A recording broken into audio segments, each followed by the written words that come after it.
Well, glad to be joined by the commissioner of the Big Ten, Jim Delany, and of course we're approaching the Final Four. Michigan State is in it yet again. What'd you make of their run this year?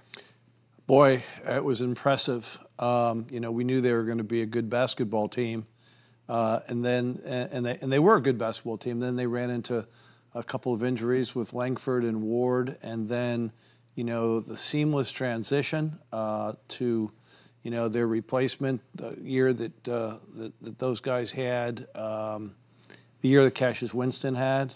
I'm not sure that from a leadership standpoint, controlling tempo, scoring, passing, leadership, that's as impressive as it gets. Yeah. So, they really found a way to play. They really have the defense, and they have the offense, they have the rebounding, and then If only they had a coach. If only they had an experienced head man. I really did think is one of Tom's had a lot of great coaching years, but I really did think this is one of his very best, because I'm not saying people wrote them off. That's probably too strong to say. But I think everybody expected, with those injuries, there to be more, disjoint approach, more time to get seamless, and they were really, really good. And then they have played well when they've needed to play well, beaten some really good teams, including the #1 seed in the tournament. One of my favorite things to do is to talk X and O's with you with basketball, because you've got such a great mind going back to your days playing for Dean Smith and everything.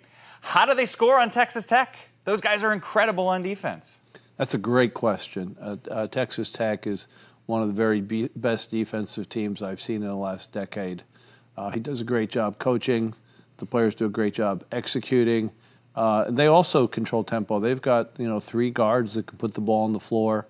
They've got 3 guards that can guard you. They've got a shot blocker who led the Big East 2 years in shot blocking. They've got great team chemistry on the defensive side. And all 4 teams in the Final Four are very good defensive teams.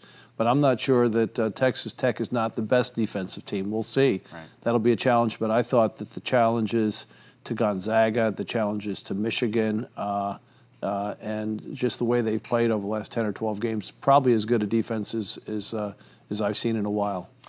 We mentioned Tom Izzo a moment ago, and you've known great college basketball coaches, from Dean to being a commissioner for Bob Knight and all sorts of other great ones.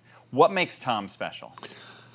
Tom has got a lot of attributes as a coach. He knows the game. He knows the game defensively. He knows the games offensively. He's continued to learn, and he's continued to, I think, involve his assistants. I think his assistants do a great job for him.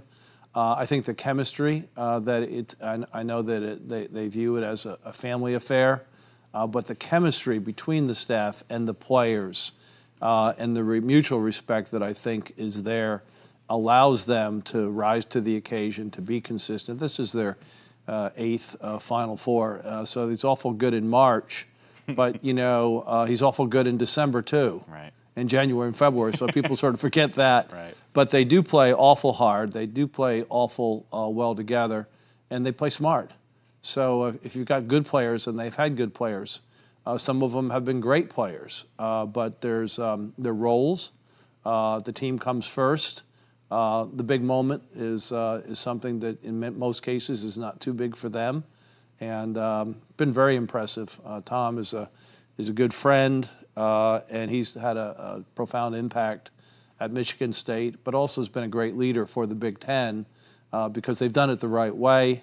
And that's in the world of college basketball today, that's saying something. Right, for sure. Well, Izzo, of course, the longest tenured of the Big Ten head coaches. The shortest tenured is Fred Hoiberg, the newest man in charge at Nebraska. Big news because of not just coming from the NBA with the Chicago Bulls, but his wildly successful run at Iowa State. What's your take on him going to the Huskers? I think it's a great hire. I mean, a tremendous connectivity to the university. His parents, I think, are graduates. His grandfather was the head basketball coach. I hadn't known the connectivity. I thought you guys did a great job with the press conference today.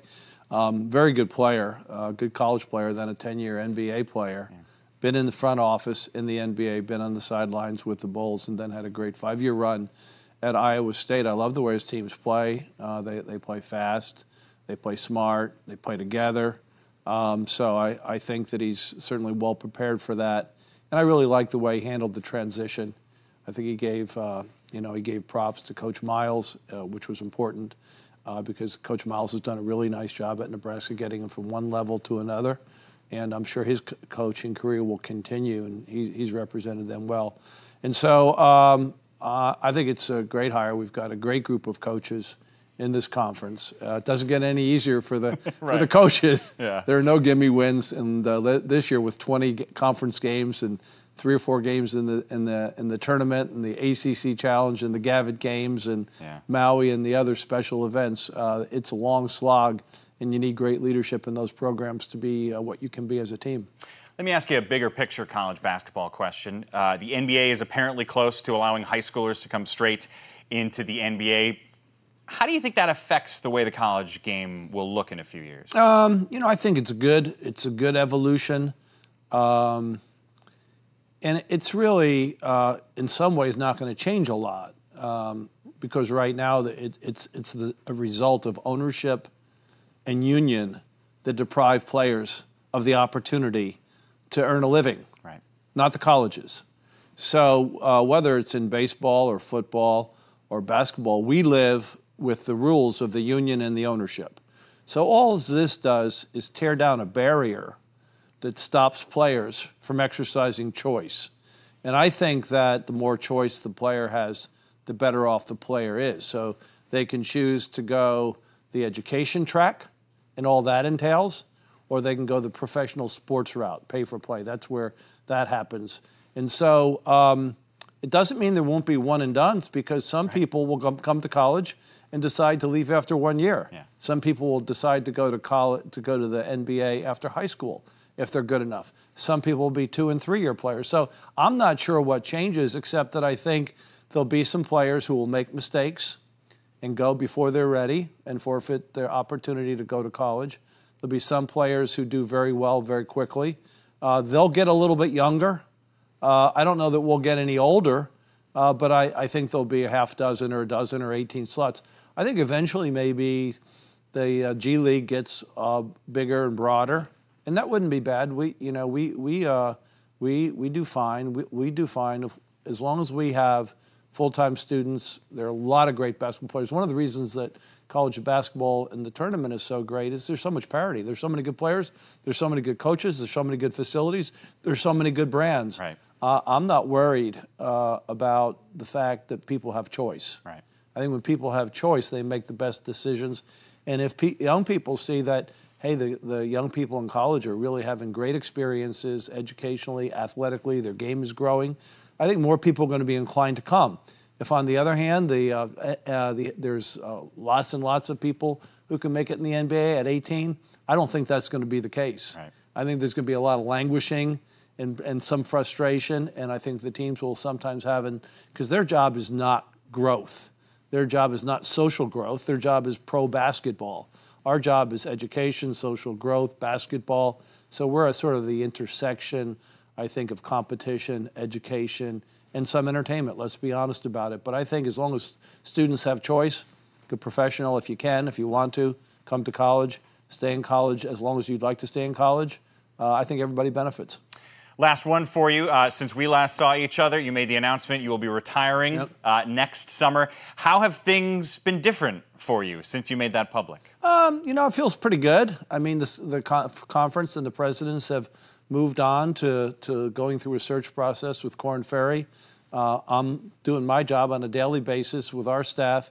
I think on longer-term projects, I don't put as much energy in because I think the new commissioner, whoever that will be, should be leading on those issues. There are some things that are in the moment and are more short-term oriented.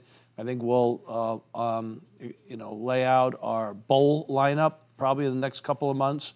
We'll probably do some things post-2022 with regard to the men's basketball tournament.